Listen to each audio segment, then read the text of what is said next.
நேற்று தமிழ்நாடு அரசு சார்பாக சென்னையில் இருக்கிற நேரு இண்டோர் ஸ்டேடியத்தில் கல்வியில் சிறந்த தமிழ்நாடுங்கிற பேரில் ஒரு விழா நடத்தப்பட்டிருக்குது. நீங்களும் பார்த்துருப்பீங்க. அதோட நோக்கம் என்னன்னா, தமிழ்நாடு அடிப்படையில் ஆரம்ப கல்வியிலிருந்து உயர்கல்வி வரைக்கும் எந்த அளவுக்கு ஒரு முன்னோடி மாநிலமாக இருக்குது, அதுக்கு கடந்த 4 ஆண்டு கால திமுக ஆட்சியில் கொண்டு வரப்பட்ட நலத்திட்டங்கள்லாம் எந்த அளவுக்கு உதவியாக இருந்திருக்குதுங்கிறத வெகுஜன மக்களுக்கு விளக்கி சொல்றது தான் அதோட நோக்கம். கூடுதலாக கல்விங்கிறது ஒரு சாதாரண மனுஷனுடைய வாழ்க்கையில எப்பேற்பட்ட மாபெரும் மாற்றங்களை எல்லாம் உண்டு பண்ணக்கூடியதுங்கிறத வெகுஜன மக்களுக்கு திரும்ப திரும்ப மறுபடியும் அழுத்தம் திருத்தமா எடுத்து சொல்றதுக்கு உண்டான இன்னொரு நிகழ்ச்சிங்கிற மாதிரியும் இதை எடுத்துக்கலாம். இதுல தமிழ்நாடு முதல்வர் மு.க. ஸ்டாலின், துணை முதல்வர் உதயநிதி ஸ்டாலின், பள்ளிக்கல்வித்துறை அமைச்சர் அன்பில் மகேஷ், தெலுங்கானா முதலமைச்சர் ரேவந்த் ரெட்டி உட்பட பல அரசியல் தலைவர்கள் கலந்துகிட்டாங்க. கூடவே சிவகார்த்திகேயன், மிஸ்கின், மாரி செல்வராஜ், வெற்றிமாறன், அப்புறம் இந்த லப்பர் பந்து பட டைரக்டர் தமிழரசன் பச்சமுத்து உட்பட பல சினிமா பிரபலங்களும் கலந்துகிட்டாங்க. அடிப்படையில் இது கல்வி சார்ந்த ஒரு நிகழ்ச்சியாச்சு, இதுக்கு எதுக்கு சினிமா பிரபலங்களை எல்லாம் கூப்பிட்டாங்க அப்படின்ற கேள்வி உங்களில் சிலருக்கு வரலாம். அதுக்கான பதில் ரொம்ப சிம்பிள்.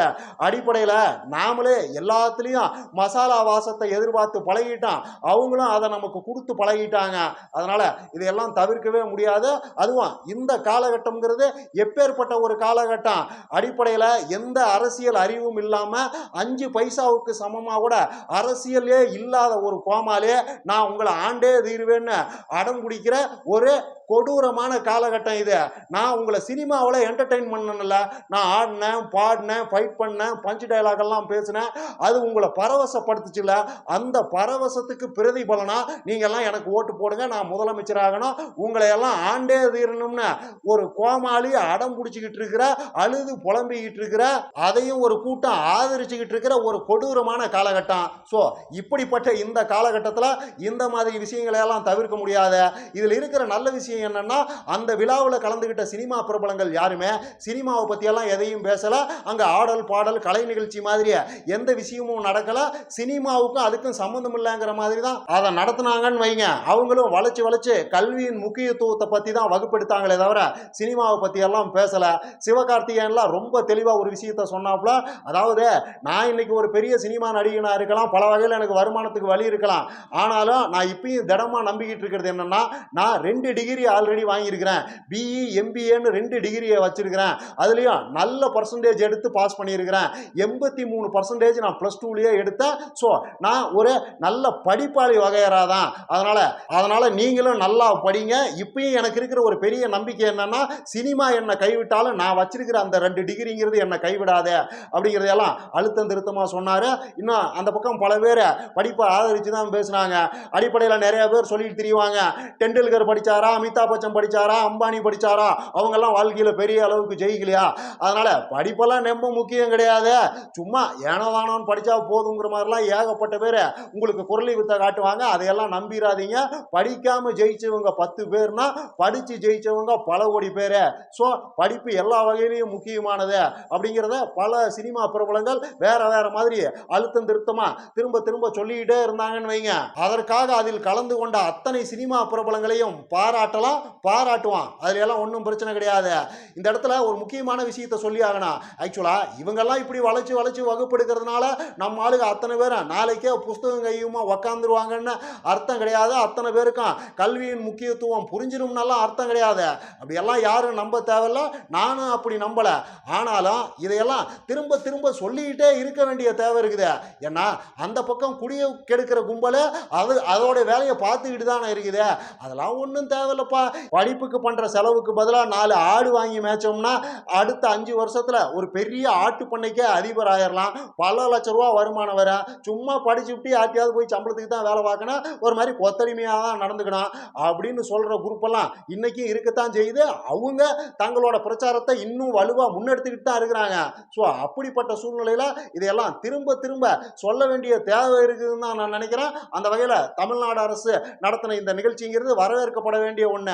மற்றபடிக்கு திமுக ஆட்சிக்கு வந்த இந்த 4 ஆண்டு காலத்தில் கல்வி வளர்ச்சிக்காக அவங்க கொண்டு வந்த திட்டங்களான மிக முக்கிய திட்டங்களான காலை உணவு திட்டம், தமிழ் புதல்வன் திட்டம், புதுமை பெண் திட்டம், காலை உணவு திட்டம், இன்னும் சில திட்டங்கள், இது எல்லாம் தமிழ்நாட்டின் கல்வி வளர்ச்சிக்கு எந்த அளவுக்கு உறுதுணையாக இருக்கிறதுங்கிறதுக்கு அங்கே ஏகப்பட்ட ஆதாரங்களை அடுக்கிக்கிட்டே போனாங்க. அதனால் பலன் அடைஞ்சவங்க, பலன் அடைய போகிறவங்கன்னு பல பேர் தங்களுடைய அனுபவங்களை பகிர்ந்துக்கிட்டாங்க. அது எல்லாமே ஆனந்த கண்ணீர் மொமெண்ட்டுகள் தான், கூஸ் பம்ப் மொமெண்ட்டுகள் தான். உண்மையான உடல் சிலிர்க்கிற மொமெண்ட்டுகள்ங்கிறது அதுதான்.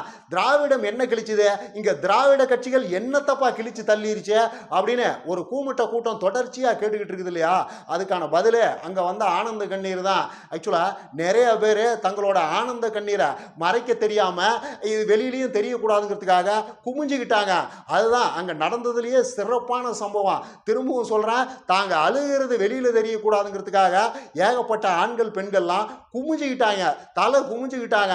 அதுதான் கூஸ் பம்ப்ஸ் மொமெண்டோடைய உச்சங்கிறது. ஏன்னா இதை பார்த்து கூட ஒருத்தருக்கு ஆனந்த கண்ணீர் வரலன்னா, அவங்களுடைய அந்த அனுபவங்களை கேட்டு கூட ஒருத்தருக்கு ஆனந்த கண்ணீர் வரலன்னா மனித தன்மையை சுத்தமாக மறுத்து போச்சுன்னு தான் அர்த்தம். சொல்றதுக்கு ஒன்றும் இல்லை. ஏன்னா அவங்க அவ்வளவு விஷயங்களை சொல்றாங்க.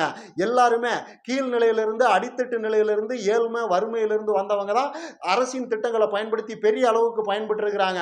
ஒரு பொண்ணு நான் முதல்வன் திட்டத்தின் மூலமா அரசு பள்ளியில் தான் அது படிச்சிருக்குது. அதிலிருந்து அடுத்த கட்டத்துக்கு போய் நான் முதல்வன் திட்டத்தில் சிறப்பு பயிற்சி பெற்று ஜாப்பனீஸ் மல்டிநேஷனல் கம்பெனியில் ஜப்பான்லேயே போய் ஒர்க் பண்ற அளவுக்கு தகுதி பெற்ற பெண்ணா மாறிடுச்சு. அழகா ஜாப்பனீஸ் வேற பேசுது. அது ஜாப்பனீஸ்ல அரிகாத்தோ உதயமஸ்தான முதலமைச்சர் மு.க. ஸ்டாலினுக்கு நன்றி சொன்ன அந்த மொமெண்ட்லாம் உண்மையிலேயே ரியல் கூஸ்பம் மொமெண்ட்ங்கிறது அதுதாங்கிறேன். அப்புறம் இன்னும் என்னென்னவோ சொன்னாங்க. ஒரு பொண்ணு இந்த புதுமை பெண் திட்டம் இருக்குது இல்லையா, அரசு பள்ளியில் படிச்சுட்டு காலேஜுக்கு போகிற அத்தனை பேருக்கும் 1000 ரூபாய் கொடுக்குற அந்த புதுமை பெண் திட்டத்தில் கிடைக்கிற அந்த 1000 ரூபாயை மாதம் மாதம் கிடைக்கிற அந்த 1000 ரூபாயில் சின்னதாக ஒரு தொகையை மிச்சம் பண்ணி அதை சேர்த்து தன்னுடைய காது கேட்காத தாய்க்கு அதற்குண்டான அந்த மெஷினை வாங்கி கொடுத்துருக்குது. இன்னும் பெரிய அளவுக்கு அந்த அம்மாவுக்கு நல்லது பண்ண போறேன்னு சொல்லுது. அவங்க அந்த பக்கம் இருந்து ஆனந்த கண்ணீர் வடிக்க, இந்த பக்கம் இருந்து இந்த பொண்ணு ஆனந்த கண்ணீர் வடிக்க, அந்த ஒட்டுமொத்த இடமே ஆனந்த கண்ணீரால் மூழ்க. என்னத்தை சொல்றது, திராவிடம் கிழித்தது இதைத்தாண்டா கூமுட்டைகளான்னு தான் சொல்ல தோணுது. வேற என்னத்தை சொல்றது. அங்க பல பேர் ஆனந்த கண்ணீர் விட்டிருந்தாலும் பள்ளி கல்வித்துறை அமைச்சர் அவரும் ஆனந்த கண்ணீரை விட்டாரு. அந்த ஆனந்த கண்ணீர் தான் அங்க இருந்த ஆனந்த கண்ணீர்லயே ஆக சிறப்பான ஆனந்த கண்ணீரா எனக்கு தோணுது. அந்த இடத்துல நான் சொல்றேன், எங்க அம்மாவை நீங்க ஹெல்ப் பண்ணனாலதான் என்னமோ தெரியல, எங்க அம்மாக்கு மிஷின் வாங்கி கொடுக்கணும்னு எனக்கு தோணுச்சு. கண்டிப்பா நீங்க இன்னும் என்னை பத்தி பேச பேசதான் எங்க அம்மாக்கு இன்னும் நான் ஆபரேஷன் பண்ணணும் அப்படின்னு நினைப்பேன். எங்க அப்பாவுக்கு மேல இருக்க கடன் எல்லாம் நான் அடைச்சு அவங்கள ரொம்ப சந்தோஷமாவும் நான் ரொம்ப படிச்சு அவங்கள நல்லபடியா காப்பாற்றணும்னு சொல்றேன். ரொம்ப நன்றி. Thank you sir, thank you so much. என்னோட லைஃப்ல ஒரு திருப்பத்தை ஏற்படுத்தினதுக்கு ரொம்ப நன்றி சார். தேங்க்யூமா, தேங்க்யூ. தேங்க்யூ ரம்யா. இந்த வைராகியம், இந்த தைரியம் உங்களுக்கு கல்வி கொடுத்தது, அந்த கல்வி நம்மளுடைய தமிழக அரசு கொடுத்தது. ஏன் உங்களுக்கு அழுக வந்துச்சு? அனைவருக்கும் வணக்கம். என்னுடைய அன்பு மாணவ செல்வங்கள் எல்லாத்துக்குமே வணக்கம். ஒரு அரசாங்கம் திட்டம் கொண்டு வரும்போது அந்த திட்டம் அந்த ஒரு குடும்பத்தை எப்படி மாற்றுது, ஒரு தலைமுறை மட்டும் இல்லை 7 தலைமுறைக்கும் அது எப்படி பாதுகாப்பாக இருக்க போகுதுங்கிறத முடிவு செய்கிறவர் எங்களுடைய மாண்பு தமிழ்நாட்டுடைய முதலமைச்சர்.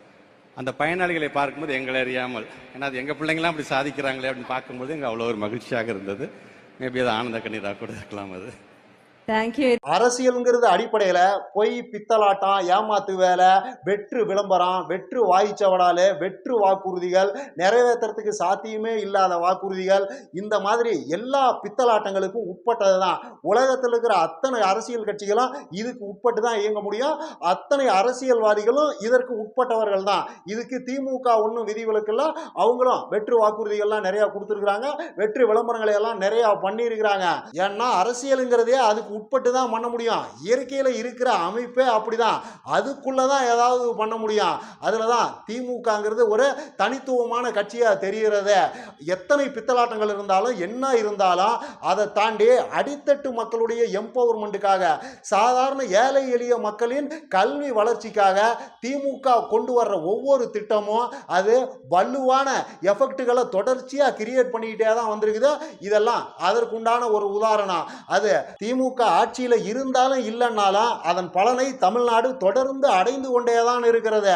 அதற்காக தான் நம்ம திமுகவை ஆதரிக்கிறோம். மற்றபடி திமுகங்கிற இந்த கட்சியை பொய் பித்தலாட்டத்துக்கு அப்பாற்பட்ட கட்சிங்கிறதெல்லாம் நாம் சொல்ல வர்ற விஷயம் கிடையாது. அதெல்லாம் அரசியலில் எல்லாம் தான் இருக்கும். அதை தாண்டி வெகுஜன மக்களுடைய பலனுக்காக யார் அதிகமாக என்ன பண்ணுறா அப்படிங்கிறதான் அதில் இருக்கிற முக்கியமான விஷயமே.